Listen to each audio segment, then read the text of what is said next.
مفتی شعیب اللہ خان صاحب کے بیانات کے لیے مفتی صاحب کے آفیشیل چینل کو سبسکرائب کریں اور زیادہ سے زیادہ شیئر کریں۔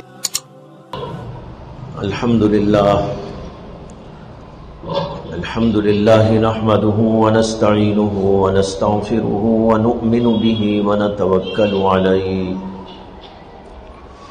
ونعوذ باللہ من شرور انفسنا ومن سیئات اعمالنا من يهده الله فلا مضل له ومن يضلله فلا هادي له ونشهد أن لا إله إلا الله وحده لا شريك له ونشهد أن سيدنا ومولانا محمدا عبده ورسوله صلى الله عليه وعلى آله وأصحابه وأزواجه وذرياته وسلم تسليما كثيرا كثيرا أما بعد فأعوذ بالله من الشيطان الرجيم بسم الله الرحمن الرحيم يا أيها الذين آمنوا ادخلوا في السلم كافة ولا تتبعوا خطوات الشيطان إنه لكم عدو مبين۔ بزرگان محترم، میں نے اس وقت آپ کے سامنے ایک آیت تلاوت کی ہے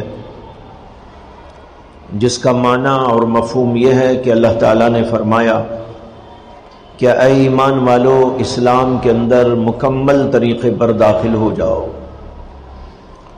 ادخلوا فی السلم کافہ ولا تتبعوا خطوات الشیطان، اور شیطان کے نقش قدم پر نہ چلو۔ اس کے اندر دو باتیں فرمائی گئی۔ ایک بات تو یہ کہ دین اسلام کے اندر مکمل طریقے پر داخل ہو جاؤ، اور دوسری بات یہ ہے کہ شیطان کے نقش قدم پر نہ چلو۔ انہ لکم عدو مبین، وہ تمہارا کھلا ہوا دشمن ہے، یعنی شیطان۔ تو کل تین امور اس کے اندر بیان کیے گئے ہیں۔ پہلی بات ایک امر ہے، حکم دیا گیا ہے، ادخلوا فی السلم کافہ۔ اور دوسری بات یہ ہے کہ ایک بات سے ہم کو منع کیا گیا ہے، نہیں کی گئی ہے، وَلَا تَتَّبِعُوا خُطُوَاتِ الشَّيْطَانِ، شیطان کے نقش قدم کی پیروی نہ کرو۔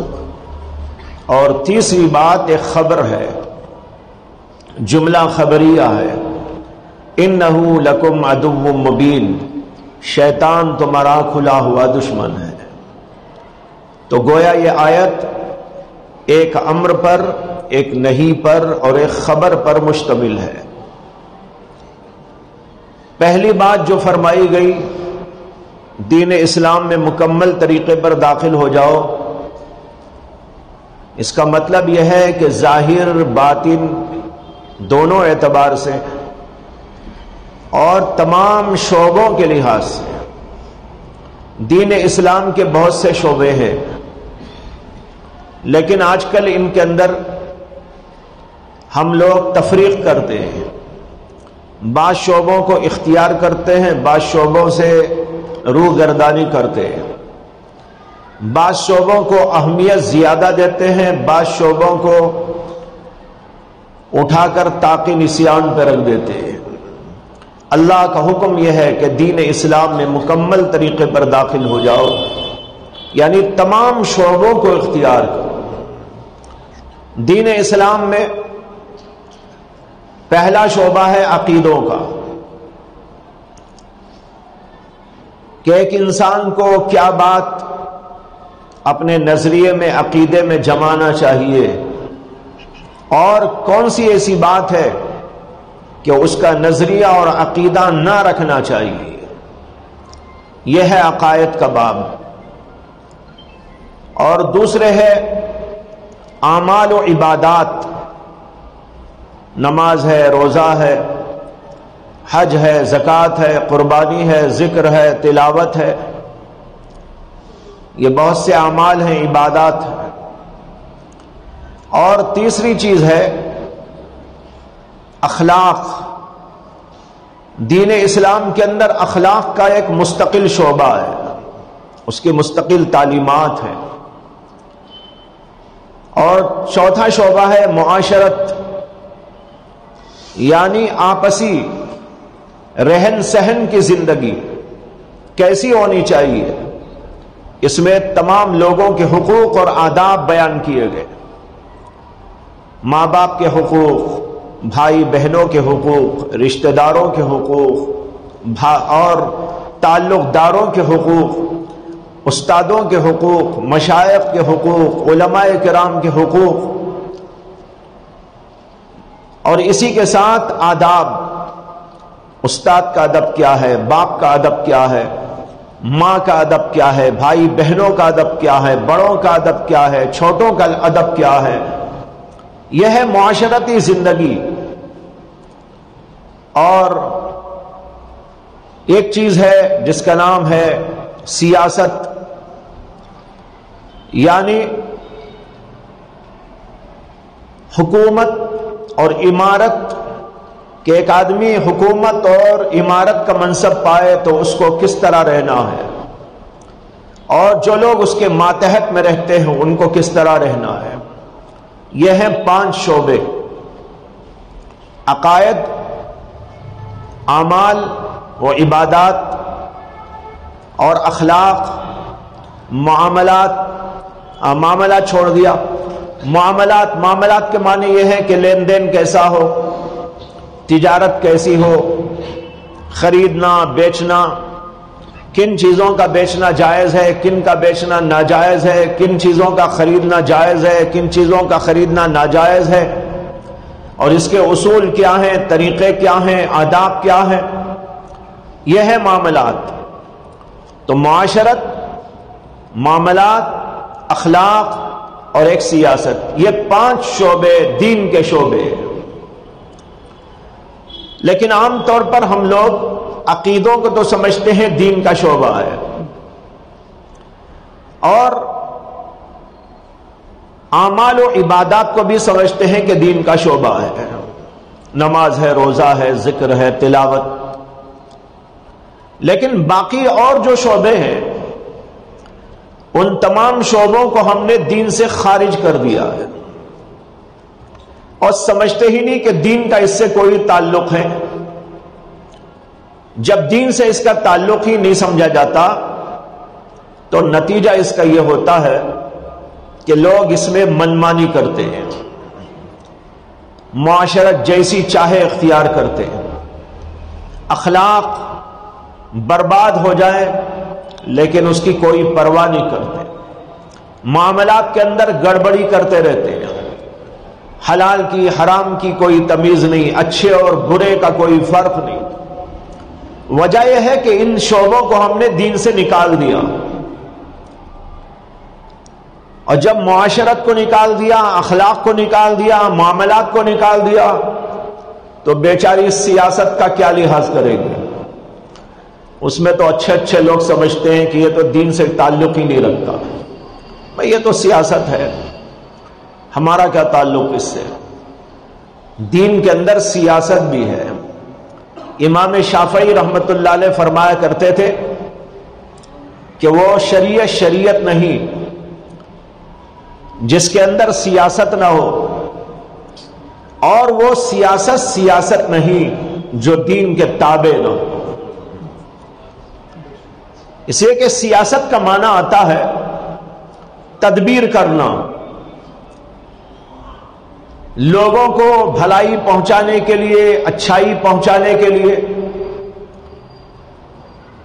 ان کے کھانے کا، پینے کا، رہائش کا، سکون کا، اطمینان کا، انصاف کا، ان سب چیزوں کا ایک نظام قائم کرنے کے لیے جو تدبیریں کی جاتی ہیں اسی کا نام ہے سیاست۔ ملک جس کے ہاتھ میں آئے وہ سیاست کرتا ہے، کیا معنی ہوا؟ معنی یہ ہے کہ رعایا کی خبر گیری رکھے، ان کو سکون پہنچائے، ان کو اطمینان بخشے، ان کے ساتھ عدل کا، انصاف کا معاملہ کرے، ظالموں کو سزا دے اور نیک لوگوں کے ساتھ اچھا برتاؤ کرے، ہر ایک کا حق اس تک پہنچانے کی جد و جہد اور محنت کرے۔ اس کے لیے پورا ایک سسٹم ہوتا ہے، اسی سسٹم کا نام ہے سیاست، جو ایک بادشاہ کے ہاتھ میں اور اس کے کارندوں کے ہاتھ میں ہوتا ہے۔ یہ بھی ایک مستقل شعبہ ہے اور دین کے اندر داخل ہے۔ لوگ اگر اس کو بگاڑ لیں تو ان بگڑے ہوئے لوگوں کی جو ہے کارستانی ہے، جن لوگوں نے اس کو بگاڑ دیا۔ اور اگر شریعت کے مطابق سیاست کی جائے گی تو ابو بکر صدیق اور عمر بن خطاب اور عثمان غنی اور علی مرتضیٰ، ان زمانے کی جو حکومتیں تھیں وہ نقشہ دنیا میں آ جائے گا۔ لیکن اب تو سیاست والے صرف مفاد کے لیے کام کرتے ہیں، لوگوں کی بھلائی کے لیے کام نہیں کرتے۔ اس لیے لوگوں کے ذہنوں میں یہ آ گیا کہ سیاست کا معنی ہی کچھ غلط ہے۔ میں نے آپ کو بتایا سیاست کا معنی یہ ہے بہتر تدبیر کرنا، عمدہ تدبیر کرنا، لوگوں کو بھلائی پہنچانا، انصاف پہنچانا، ظلم کی راہوں کو بند کر دینا، غلط کاریوں کو دروازے بند کر دینا۔ حضرت عمر بن خطاب رضی اللہ عنہ روزانہ راتوں میں گشت کرتے تھے، جس کے بارے میں معلوم ہوتا کوئی بھوکا ہے، پیاسا ہے، تو اس کے گھر جاتے، حالات معلوم کرتے اور پھر اس کو بیت المال سے کھانے کا پینے کا نظام بنا کر دیتے۔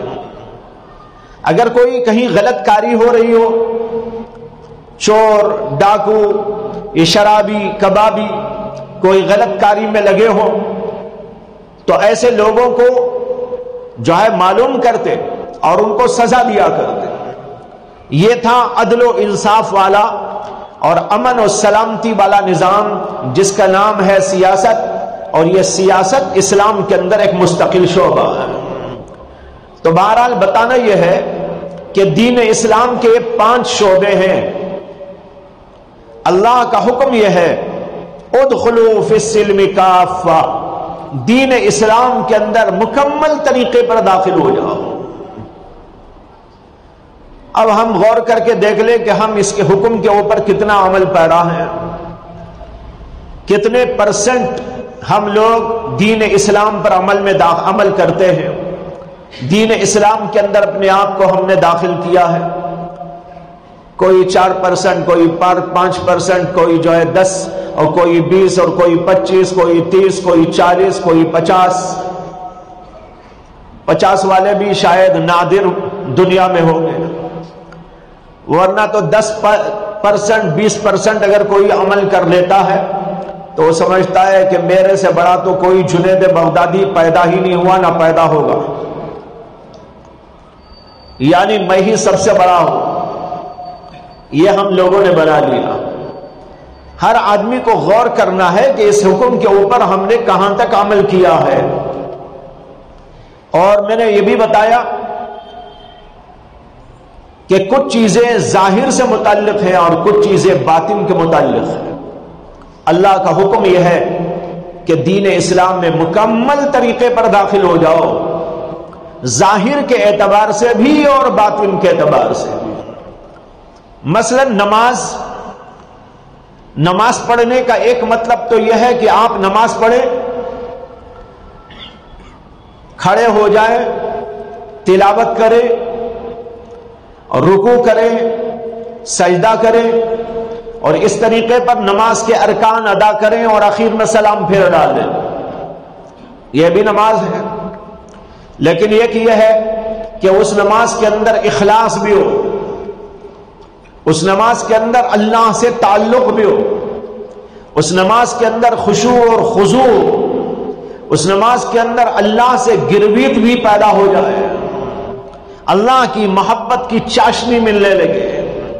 یہ ہے باطنی اعتبار سے نماز.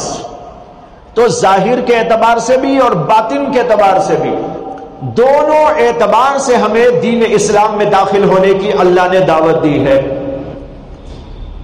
اب ہم جائزہ اپنا لے کر دیکھیں کہ اس اعتبار سے ہم لوگ کتنا دین اسلام میں داخل ہو گئے ہیں اور کس قدر ہم لوگ دین اسلام سے ابھی دور ہیں. اندازہ کریں، ہر آدمی اندازہ کرے، اسے خود پتا چلے گا کہ میں کتنے اعتبار سے اسلام میں داخل ہو گیا ہوں اور کس قدر میں بہت ساری باتوں سے دین اسلام سے دور ہوں. اسی طریقے پر دین اسلام میں مکمل طور پر داخل ہونا یہ بھی ہے کہ جو اعمال کرنے کے ہیں وہ کرنا، اور جن اعمال سے اسلام نے ہم کو منع کر دیا، اللہ نے اور رسول اللہ صلی اللہ علیہ وسلم نے منع کر دیا، ان سے بچ جانا. کچھ احکام دین میں وہ ہیں جن کو کرنا چاہیے اور کچھ وہ ہیں جن کو کرنے سے ہمیں منع کر دیا گیا ہے. جھوٹ نہ بولو، شراب نہ پیو، زنا نہ کرو، اور فحاشی عریانی سے بچو، رشوت خوری سے بچو، حسد سے بچو، کینے سے بچو.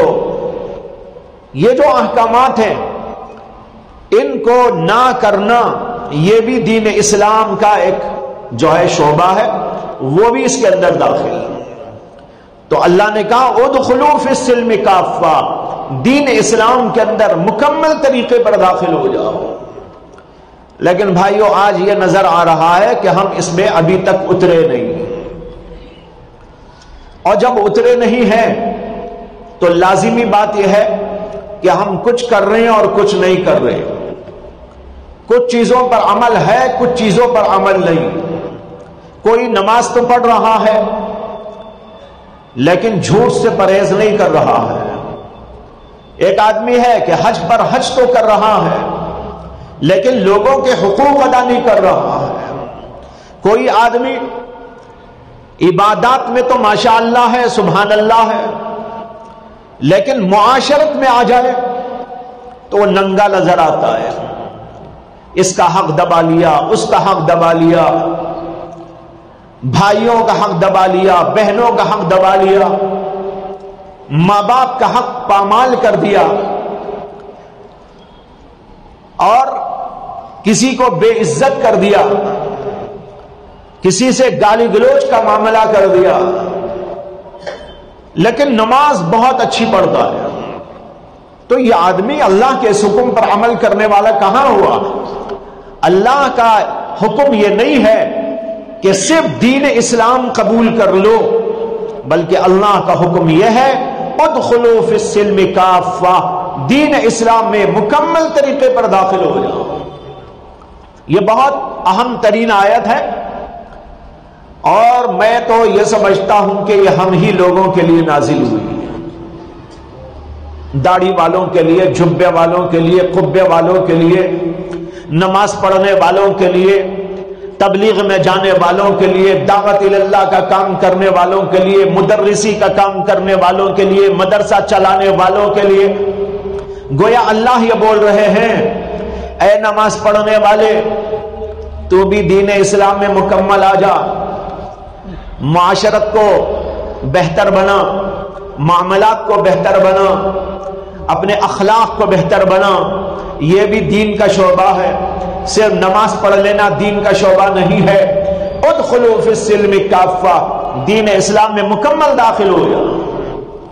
اے مدرسین، اے پڑھانے والوں، بخاری کا درس دینے والوں، جلالین پڑھانے والوں، ہدایہ پڑھانے والوں، قرآن کی تعلیم دینے والوں، حدیث کے پڑھانے والوں، تم بھی دین اسلام میں مکمل داخل ہو جاؤ. صرف یہ پڑھ لینا، پڑھا لینا اتنا ہی دین نہیں ہے. دین تو اس کے بعد یہ بھی ہے کہ تمہارا پورے کا پورا زندگی کا نقشہ دین کے مطابق ہو جائے. تمہارے میں بغض نہ ہو، کینہ نہ ہو، حسد نہ ہو، اور دل کے اندر کسی کی برائی نہ ہو،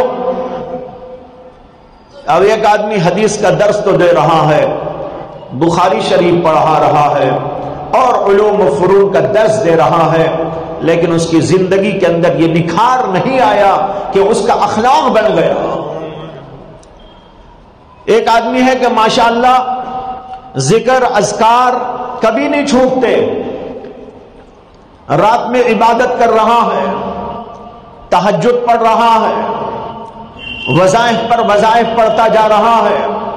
اللہ اسے بھی کہہ رہے کہ اے صوفی صاحب آپ بھی دین میں داخل ہو جاؤ، ابھی آپ تو خالی وظیفے پڑھ رہے ہو لیکن تمہارا غصہ تو ختم نہیں ہوا، تمہارے اندر اخلاق تو نہیں پیدا ہوا، تمہاری معاشرت تو ڈھنگ کی نہ ہوئی، ماں باپ کے ساتھ وہ سلوک تو نہیں پیدا ہوا، بیوی بچوں کے ساتھ تمہارا رہن سہن تو ٹھیک نہ ہوا، پڑوسیوں کے ساتھ تمہاری زندگی تو بہتر نہ ہوئی۔ صرف وظیفہ پڑھ لینے والے صوفی صاحب آپ بھی دین اسلام میں مکمل داخل ہو جاؤ، ادخلوا فی السلم کافہ۔ داڑھی والوں سے بھی خطاب ہے، جھبے والوں سے بھی خطاب ہے۔ ارے داڑھی والوں، تم نے داڑھی تو رکھ لی ماشاءاللہ، لیکن داڑھی رکھ کر لوگوں کو دھوکہ دیتے ہو،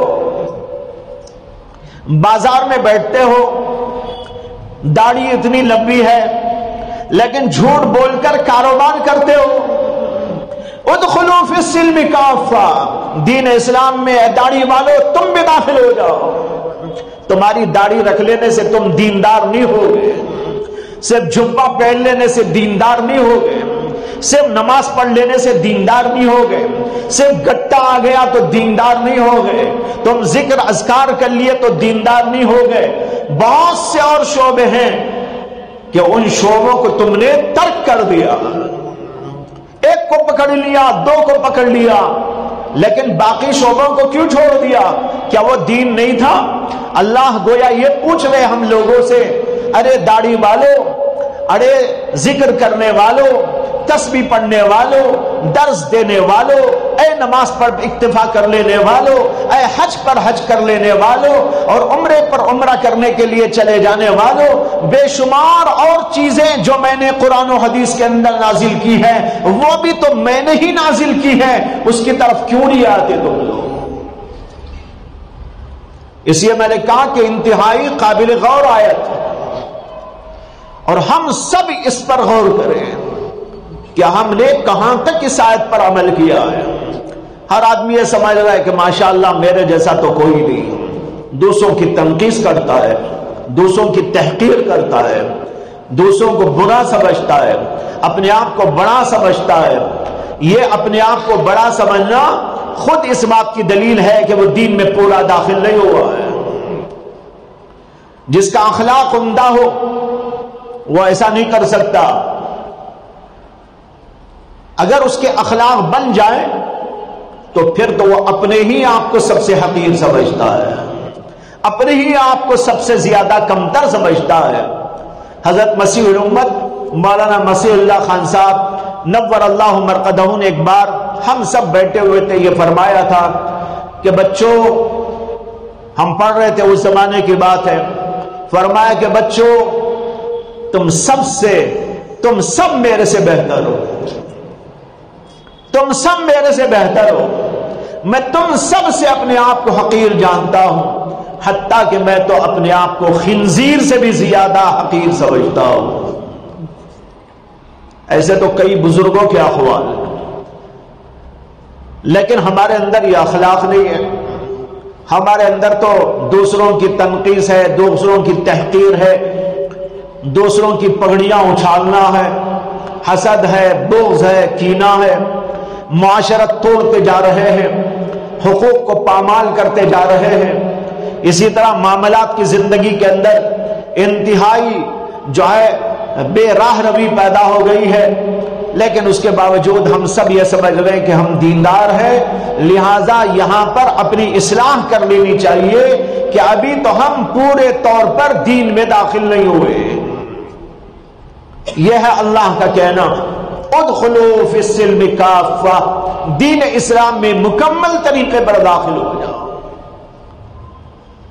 جب دین اسلام میں مکمل داخل ہوں گے اللہ کا ایک مطالبہ پورا ہوگا جس کی میں مختصر تشریح آپ کے سامنے رکھ چکا ہوں کہ اس دین کے اندر کیا کیا ہے، عقائد ہیں، عبادات ہیں، معاشرت ہے، معاملات ہیں، اخلاق ہیں، سیاست ہے، یہ سب کی سب چیزیں دین اسلام کے مطابق ہو جانی چاہیے۔ دوسرا حکم اللہ کا یہ ہے وَلَا تَتَّبِعُوا خُطُوَاتِ الشَّيْطَانِ، شیطان کے نقش قدم کی پیروی نہ کرو۔ دیکھیے پہلے حکم کے بعد اس حکم کو لانے کا منشا یہ سمجھ میں آتا ہے کہ کچھ چیزوں پر عمل کر لینا، جزوی طور پر اسلام کی تعلیمات پر عمل پیرا ہو جانا، یہ بھی ایک درجے میں شیطان کی پیروی ہے، یہ بھی ایک درجے میں شیطان کی پیروی ہے۔ اسی کے پہلے کہا ادخلوا فی السلم کافہ، دین اسلام میں مکمل داخل ہو جاؤ۔ آگے کہتے ہیں ولا تتبعوا خطوات الشیطان، اور شیطان کے نقش قدم کی پیروی نہ کرو۔ اس سے یہ نکل آتا ہے کہ پورے طور پر دین اسلام میں داخل نہ ہونا، جزوی طور پر داخل ہو کر چلتے رہنا اور اپنے آپ کو سمجھتے رہنا کہ ہم تو مکمل دیندار ہو گئے ہیں، یہ بھی شیطان کے نقش قدم کی پیروی ہے۔ شیطان یہی تو چاہتا ہے کہ آدمی کچھ کر لے اور بہت سی چیزوں سے محروم رہ جائے، اسے ایسی پٹی پڑا دیتا ہے، ایسی پٹی پڑا دیتا ہے کہ کچھ کر کر اپنے آپ کو سب کچھ سمجھنے لگتا ہے، کرتا ہے کچھ، سمجھتا ہے سب کچھ۔ جو آدمی کچھ کرے اور سب کچھ سمجھ جائے اپنے آپ کو، یہی ہے شیطان کا ہیر پھیر اور چکر و مکر، جس کی وجہ سے انسان بہک جاتا ہے۔ جبکہ حقیقت یہ ہے کہ اہل اللہ تو یہ کہتے ہیں سب کچھ کر کے بھی اپنے آپ کو کچھ بھی نہ سمجھو، اور یہاں کیا ہوتا ہے کچھ کر کے اپنے آپ کو سب کچھ سمجھو، یہ شیطان پٹی پڑھاتا ہے۔ اہل اللہ نے ہمیں یہ پٹی پڑھائی ہے کہ سب کچھ اپنے بس میں جتنا ہے کرو، اور سب کچھ کرنے کے باوجود بھی اپنے آپ کو کچھ نہ سمجھو، حقیر سمجھو، فقیر سمجھو، اور سمجھو کہ میں نہتا ہوں، خالی ہوں۔ یہ ہے نیک لوگوں کا کردار، نیک لوگوں کا راستہ، اس کی پیروی کرنا چاہیے۔ اور شیطان کی پیروی یہ ہے کہ ذرا کچھ کر لیا اور اپنے آپ کو سمجھا کہ میں نے سب کچھ کر لیا۔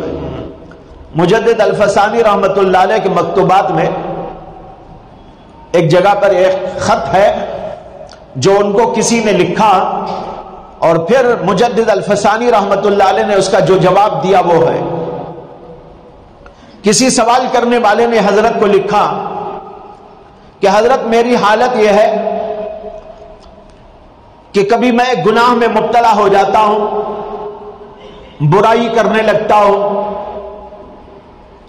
تو برائی کرنے کے بعد بہت روتا ہوں، گھبراتا ہوں، پریشان ہوتا ہوں، اپنے آپ کو حقیر سمجھتا ہوں، اپنے سے بدتر، اپنے آپ کو سب سے بدتر سمجھتا ہوں، بہت روتا گڑ گڑاتا پلاتا ہوں،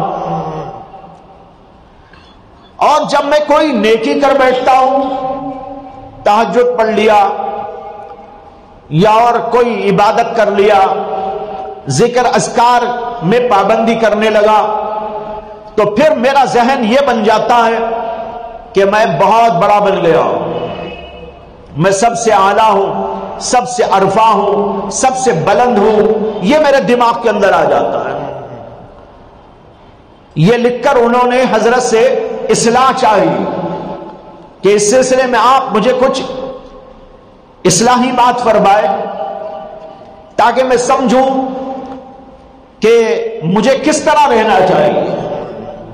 حضرت نے اس کے جواب کے اندر جو لکھا ہے وہ یہ ہے کہ حضرت نے فرمایا کہ تمہاری پہلی حالت کہ گناہ کر کر روتے ہو، گڑ گڑاتے ہو، پلاتے ہو، اور اپنے آپ کو سب سے زیادہ حقیر اور فقیر سمجھتے ہو، یہ حالت بہت اچھی ہے اس حالت سے جس میں تم نیکی کر کے اپنے آپ کو بڑا سمجھتے ہو.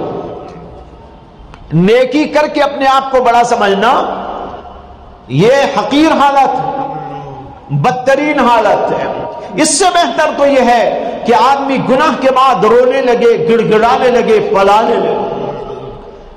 تو بھائیو، یہ ہے شیطان جو ہمارے دل و دماغ کو اس طرح بنا دیتا ہے کہ کچھ ہم نے نیکی کر لی اور ہم کو بتا دیا، سمجھا دیا کہ تم تو بہت کچھ ہو گئے ہو، بہت اعلیٰ ہو گئے ہو، بہت عرفہ ہو گئے ہو. اسی کو اللہ نے کہا وَلَا تَتَّبِعُوا خُطُوَاتِ الشَّيْطَانِ، شیطان کے نقش قدم کی پیروی نہ کرو. پورے طور پر تو تم نے اسلام قبول نہیں کیا، یعنی اس کے اوپر چلتے نہیں ہو، کچھ چلتے ہو، بہت کچھ چھوڑ دیتے ہو. یہ شیطان کے نقش قدم کی پیروی ہے، ایسا نہ کرو. وَلَا تَتَّبِعُوا خُطُوَاتِ الشَّيْطَانِ. دونوں آیتوں کو، دونوں باتوں کو ملانے سے بات سمجھ میں آ گئی کہ دین اسلام میں مکمل طریقے پر ہر اعتبار سے داخل ہونا یہ اللہ کو مطلوب ہے، اور اللہ ہم سب سے یہی چاہتے ہیں. اور کچھ کچھ کر لینا، بہت کچھ چھوڑ کے چلتے رہنا، یہ اصل میں شیطان کے نقش قدم کی پیروی ہے. اللہ اس سے ہمیں بچانا چاہتے ہیں اور حکم دیتے ہیں کہ تم کو ایسا نہیں کرنا چاہیے. اور پھر آخر میں فرما دیا اِنَّهُ لَكُمْ عَدُوٌّ مُّبِينٌ، یہ تو تمہارا کھلا ہوا دشمن ہے. جب وہ کھلا ہوا دشمن تو تم اس کی پیروی کیوں کرتے ہو؟ دشمن کی پیروی کرنے کا مطلب یہ ہے کہ وہ تم کو ہلاکت کی جگہ لے جائے گا اور ہلاک کر کے چھوڑے گا.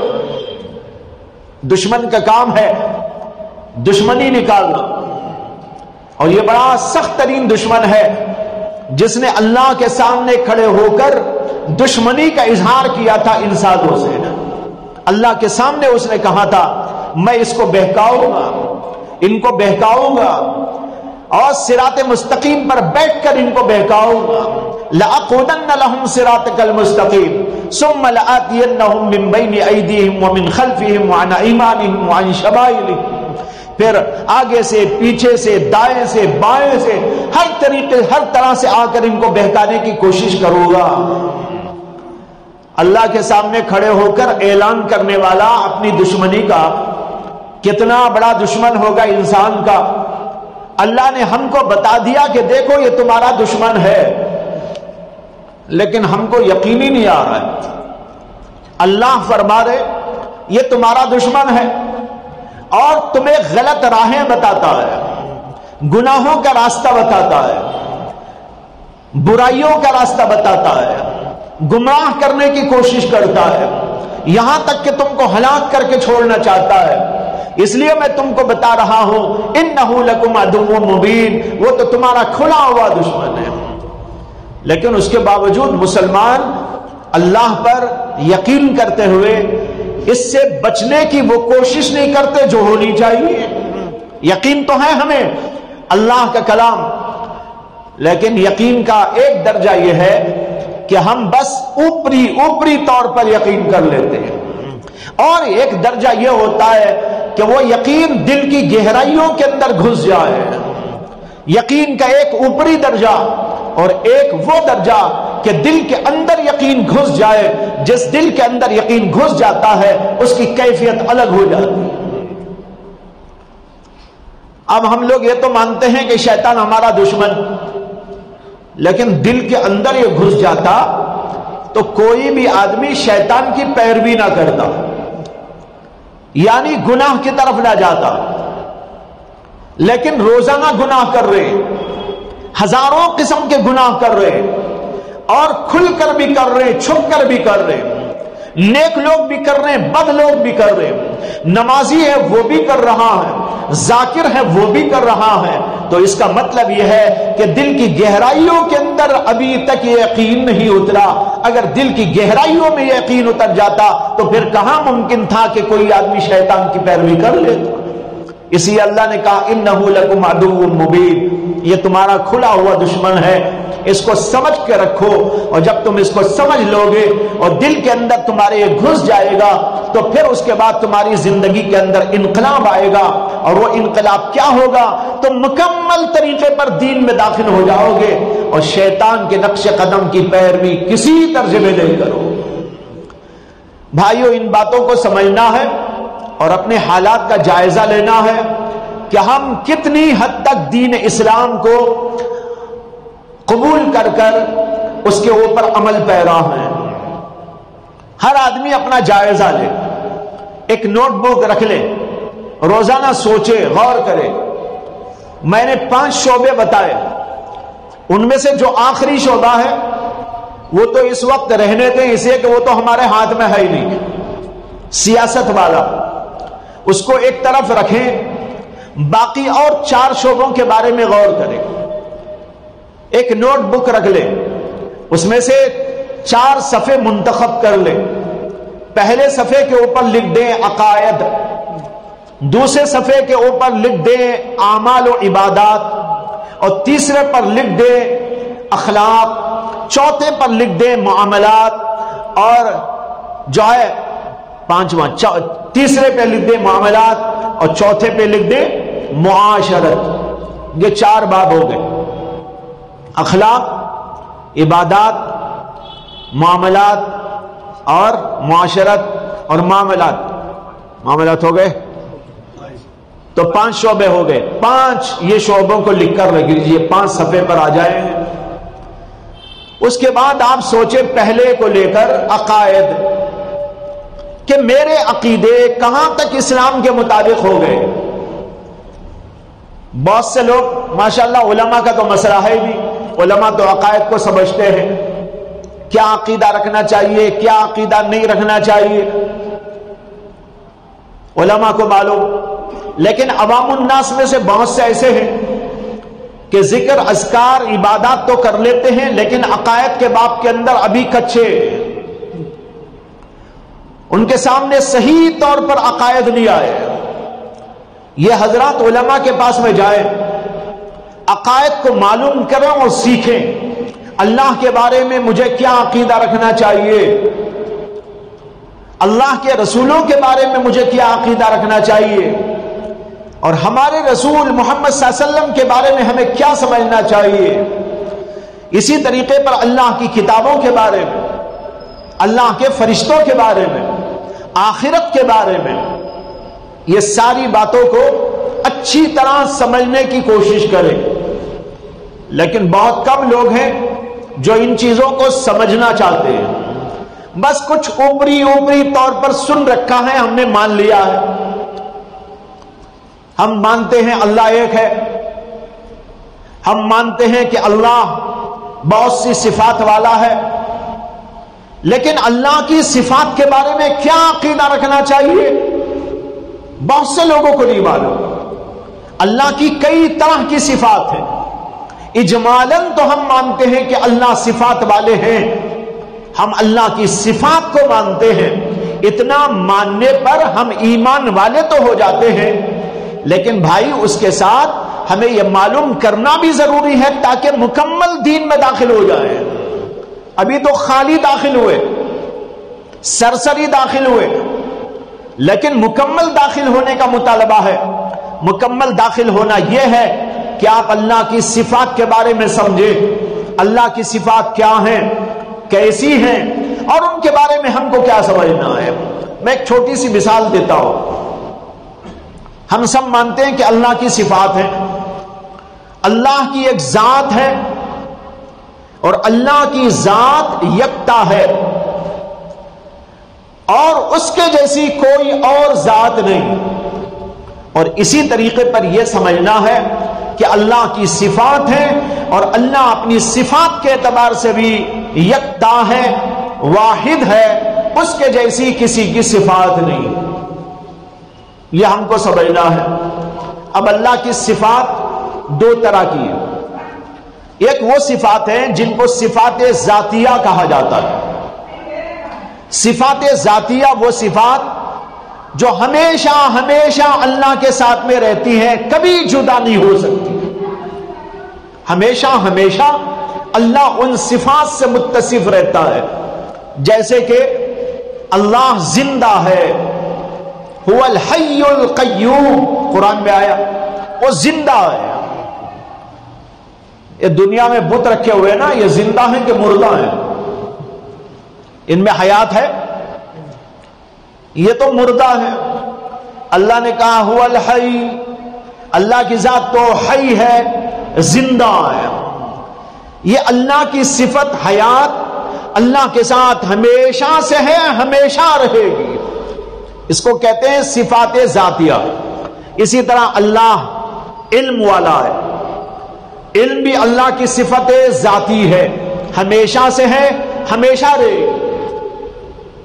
اسی طرح اللہ قدرت والا ہے، اللہ قدرت میں ہمیشہ اللہ کے ساتھ اللہ کی قدرت ہے، ہمیشہ رہے گی.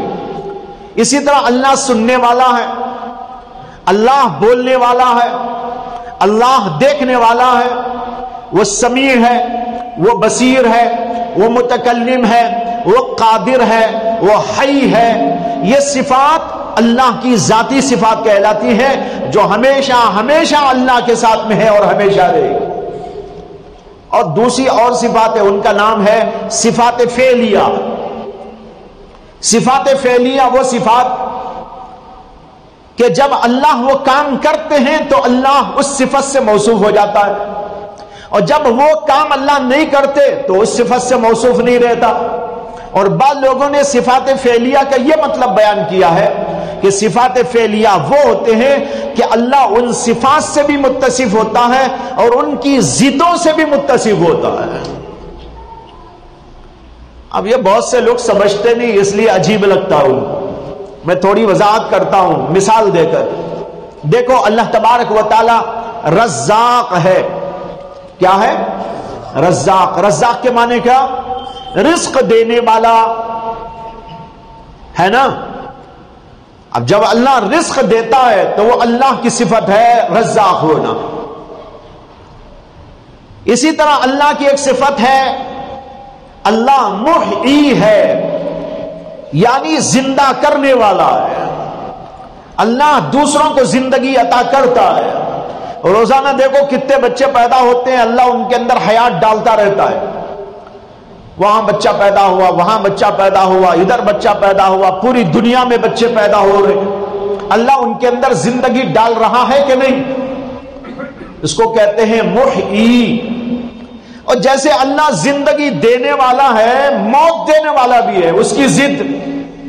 وہ زندگی بھی دیتا ہے، موت بھی دیتا ہے، رزق بھی دیتا ہے، رزق چھین بھی لیتا ہے، زیادہ بھی دیتا ہے، کم بھی کر دیتا ہے. یہ ضدین ہیں، اللہ ان سے بھی متصف ہوتا ہے. ایسی صفات کو کہتے ہیں صفات فعلیہ.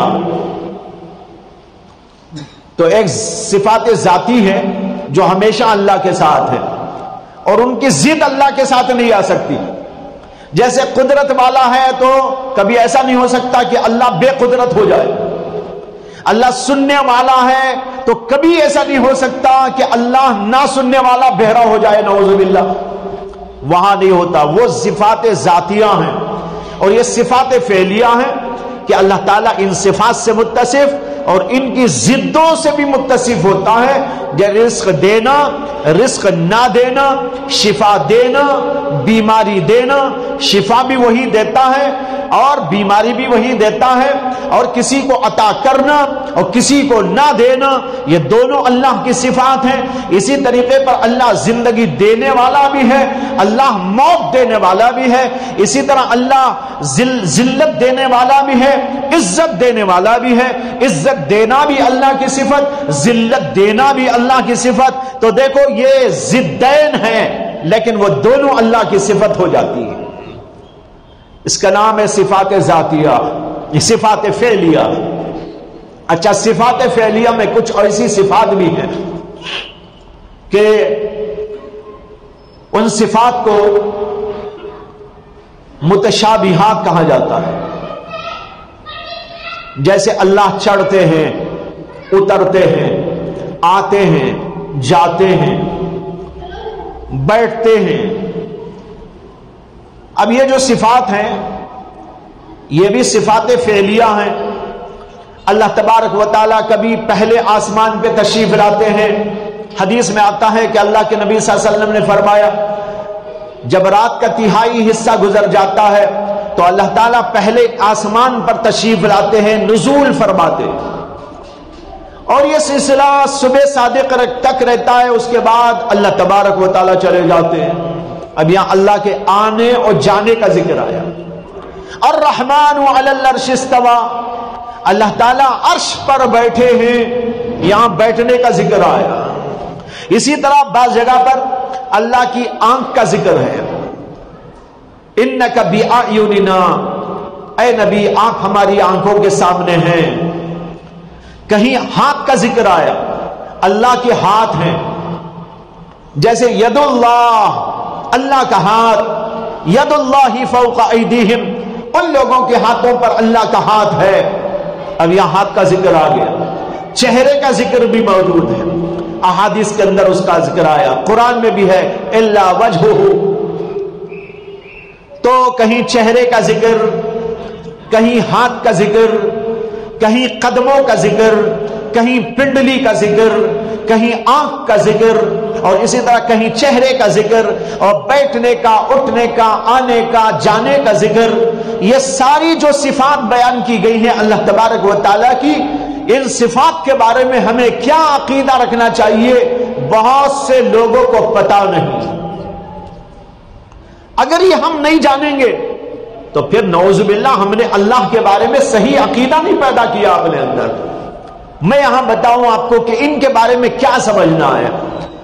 سمجھنا یہ ہے، اہل سنت والجماعت کا عقیدہ یہ ہے کہ اللہ تعالیٰ کی یہ جتنی بھی صفات بیان کی گئی، اللہ کے ہاتھ ہونے کا، اللہ کے پیر ہونے کا، اللہ کی آنکھوں کے ہونے کا، اللہ کی پنڈلی ہونے کا، اللہ کے چہرے ہونے کا، اسی طرح اللہ کے آنے کا، جانے کا، بیٹھنے کا، یہ سب جو ذکر فرمایا گیا قرآن و حدیث کے اندر، ان سب پر یہ یقین رکھنا چاہیے کہ یہ سب چیزیں ہیں اللہ کی، لیکن ہمارے ہاتھ اور پیر کی طرح نہیں۔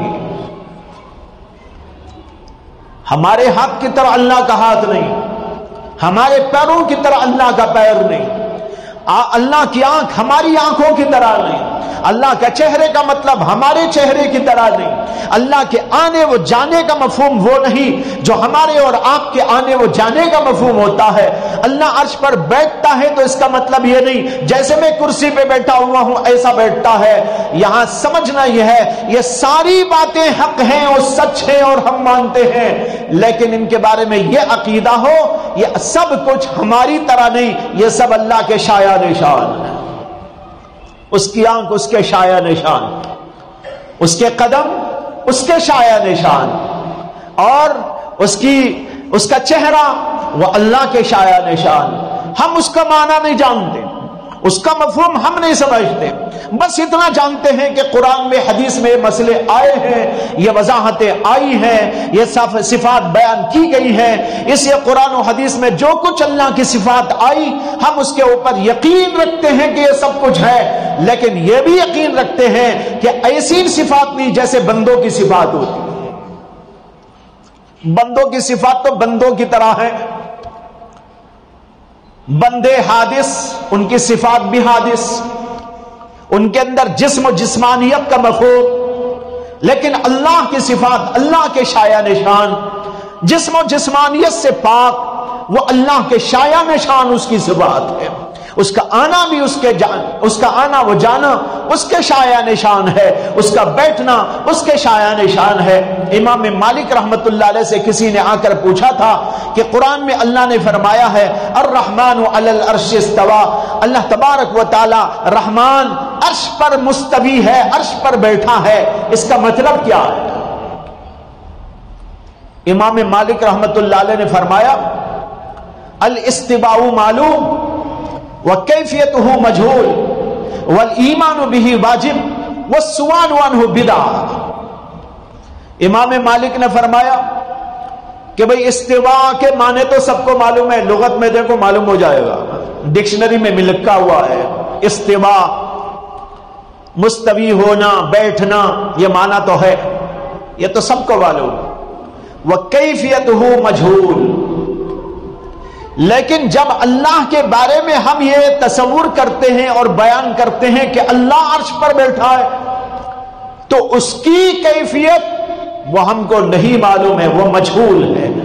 مجہول مانے نہیں معلوم۔ استوا کے معنی تو معلوم ہے، لیکن جب اللہ کی نسبت ہم یہ بولتے ہیں تو اس کا مفہوم کیا ہے اور اس کی کیفیت کیا ہوتی ہے یہ ہم کو نہیں معلوم ہے۔ اور پھر تیسری بات انہوں نے فرمائی الایمان بہ واجب، اس پر ایمان رکھنا واجب ہے، والسؤال عنہ بدع، اور اس کی کھوج میں لگ جانا، اللہ کیسا بیٹھتا ہے، کیسا اٹھتا ہے، کیسا یہ کرتا ہے، کیسا وہ کرتا ہے، اس کے پیچھے لگ جانا یہ بدعت ہونے کی علامت ہے، بدعتیوں کا کام ہے، اہل سنت کا کام نہیں۔ تو ہم کو یہ سمجھنا ہے، یہ ہے اللہ کی صفات پر یقین کا مطلب، اللہ کے شائع نشان ان کو معلوم۔ یہاں پر لوگ دو قسم کی غلطیاں کرتے ہیں، دو قسم کے لوگ دو قسم کی غلطیاں کرتے ہیں۔ عموماً یہ ہوتا ہے کہ جب ان صفات کے بارے میں ذکر کرتے ہیں تو ان کی نفی کرتے ہیں۔ میں نے خود سنا ہے کئی جگہ پر مکاتب میں بچوں کو پڑھاتے ہیں، غلط پڑھاتے ہیں، یوں پڑھاتے ہیں اللہ کے ہاتھ نہیں ہے، اللہ کے پیر نہیں ہے، اللہ کے آنکھ نہیں ہے، یہ سب نفی کرتے ہیں، نہیں ہے نہیں ہے نہیں ہے۔ ارے بھائی قرآن کہتا ہے اور آپ کہتے ہیں نہیں ہے، قرآن کا مقابلہ ہے کہ نہیں؟ یہ نہیں ہے کہنا اہل سنت کا عقیدہ نہیں، غلط ہے۔ یہ بولو اللہ کے ہاتھ ہیں لیکن ہمارے جیسے نہیں، اللہ کے پیر ہیں لیکن ہمارے جیسے نہیں، اللہ کی آنکھیں ہیں لیکن ہمارے جیسی نہیں، اللہ آتا وہ جاتا ہے لیکن ہماری طرح نہیں، اللہ عرش پر بیٹھا ہے لیکن ہماری طرح نہیں۔ یہ ہے اہل سنت کا عقیدہ۔ یہاں دو فرقے گمراہ ہو گئے، ایک معطلہ ایک مجسمہ۔ معطلہ ان کو کہتے ہیں جو یہ کہتے ہیں اللہ کی یہ صفت بھی نہیں ہے، یہ بھی نہیں ہے، یہ بھی نہیں ہے، جیسے ابھی میں نے بتایا نا اللہ کے ہاتھ نہیں ہے، پیر نہیں ہے، یہ نہیں ہے، وہ نہیں ہے۔ یہ جو کہا جاتا ہے یہ ہمارا عقیدہ نہیں، یہ معطلہ کا عقیدہ ہے، معتزلہ کا عقیدہ ہے، گمراہ فرقوں کا عقیدہ ہے۔ جس چیز کا اس بات قرآن میں حدیث میں صراحتاً ہو اس کی صراحتاً نفی کی جائے، قرآن کا مقابلہ ہے، اسے یہ نہیں کہنا چاہیے۔ ہاں یوں کہو اللہ کے ہاتھ ہیں لیکن ہمارے جیسے نہیں۔ امام ترمذی رحمت اللہ علیہ نے ترمذی شریف کے اندر ایک جگہ پر کتاب الزکوٰۃ کے اخیر میں اس مسئلے پر کلام کیا ہے، حالانکہ وہ عام طور پر اس طرح نہیں کرتے، لیکن اس جگہ پر اس مسئلے پر بڑی تفصیل کے ساتھ گفتگو اور بتایا اہل سنت کا عقیدہ یہ ہے کہ یہ کہو اللہ کے ہاتھ ہیں لیکن ہمارے جیسے نہیں، فلاں اور فلاں اللہ کی صفات ہیں لیکن ہماری طرح نہیں۔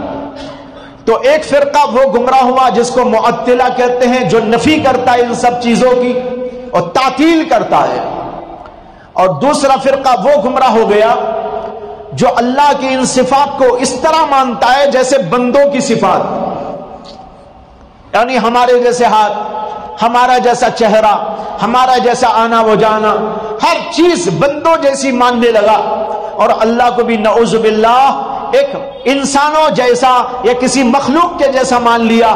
یہ بھی گمراہ فرقہ ہے، اور اس فرقے کا نام علماء نے رکھا مجسمہ، یعنی جسم کے قائل، اللہ کی جسمانیت کے قائل لوگ، یہ بھی گمراہ ہے۔ بیچ میں اہل سنت والجماعت کا عقیدہ ہے جو نہ تعطیل کرتے ہیں نہ تجسیم کرتے ہیں، ان کا مسلک ہے تنزیہ، تعطیل بھی غلط، تجسیم بھی غلط، صحیح مسلک کا نام کیا ہے؟ تنزیہ۔ تنزیہ کے معنی اللہ تعالیٰ کے لیے ان صفات کو مانو لیکن بندوں جیسی نہیں، بلکہ بندوں جیسی صفات سے اس کو منزہ مانو، یہ ہے تنزیہ کا مطلب۔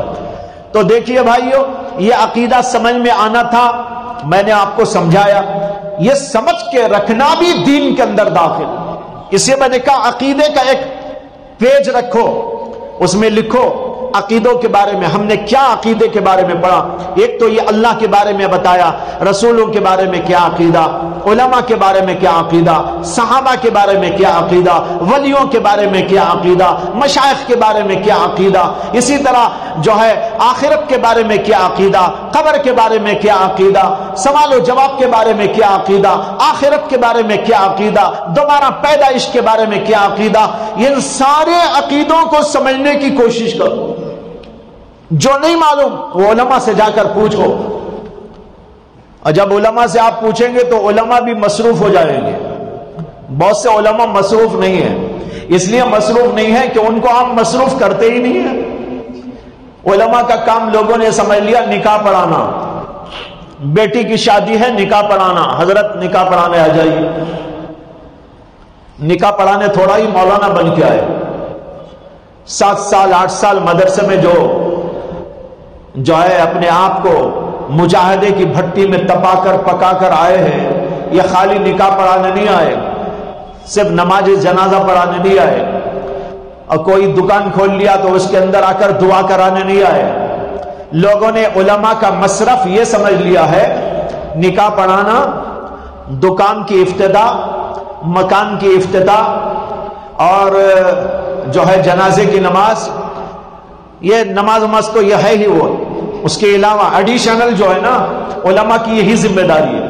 میں آپ کو بتا رہا ہوں علماء کی ذمہ داریاں بہت ہیں، لیکن ہم نے ان کو مصروف نہیں کیا، ان سے جا کر کبھی عقیدہ نہیں پڑھتے۔ بتاؤ یہاں اتنے بیٹھے ہوئے ہیں عوام الناس، ان میں سے اگر یوں پوچھا جائے کہ بھئی آپ نے کسی عالم کے پاس میں جا کر کبھی یہ علم حاصل کیا کہ عقیدہ کیا ہوتا ہے، عقیدے کی تشریح کیا ہے، اللہ کے بارے میں کیا سمجھنا ہے، عام طور پر نہیں۔ اسے ایک پیج رکھو، ایک پیج میں نے بتایا تھا عبادات کا رکھو، عبادت کے بارے میں ہم نے کیا سمجھ لیا ہے، کیا نہیں سمجھا ہے، سمجھ لیا ہے تو عمل کتنا کیا ہے، تمام عبادات کے بارے میں ایک پیج بنا کے رکھیے۔ نماز، روزہ، حج، زکوٰۃ، ذکر، تسبیح اور تہجد، اور اسی طرح تلاوت کلام اللہ اور دیگر عبادات، ایک فہرست بنائیے اور اس میں دیکھتے جائیے میں نے اس میں کتنا کیا، کتنا نہیں کیا، کتنا کرتا ہوں، کتنا نہیں کرتا۔ اسی طرح ایک پیج رکھیے گا معاشرت کا، اس میں بتائیے حقوق، آداب، حقوق، ماں باپ کے حقوق، بھائی بہنوں کے حقوق، رشتہ داروں کے حقوق، پڑوسیوں کے حقوق، استاد کے حقوق، شیخ کے حقوق، عام مسلمانوں کے حقوق، جانوروں کے حقوق۔ اسلام نے تو جانوروں کے حق بھی بتایا، ہم نے کہاں تک ان کو ادا کیا، کتنا اس میں ہم ہیں، یہ اس کے اندر لکھیے۔ جو نہیں کر رہے ہیں اس پر کرنے کی کوشش کیجیے۔ اسی طرح معاملات کے بارے میں، اسی طرح اخلاق کے بارے میں یہ سارے 5 پیج بنا کر رکھیے گا۔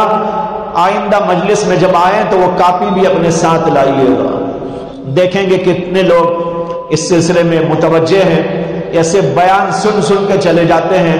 میں تو بارہا کہہ چکا ہوں یہ بیان کی مجلس ہے نہیں، یہ تو کان پکڑی کی مجلس ہے، یہ تو بیان کی مجلس نہیں، یہ کان پکڑی کی مجلس ہے۔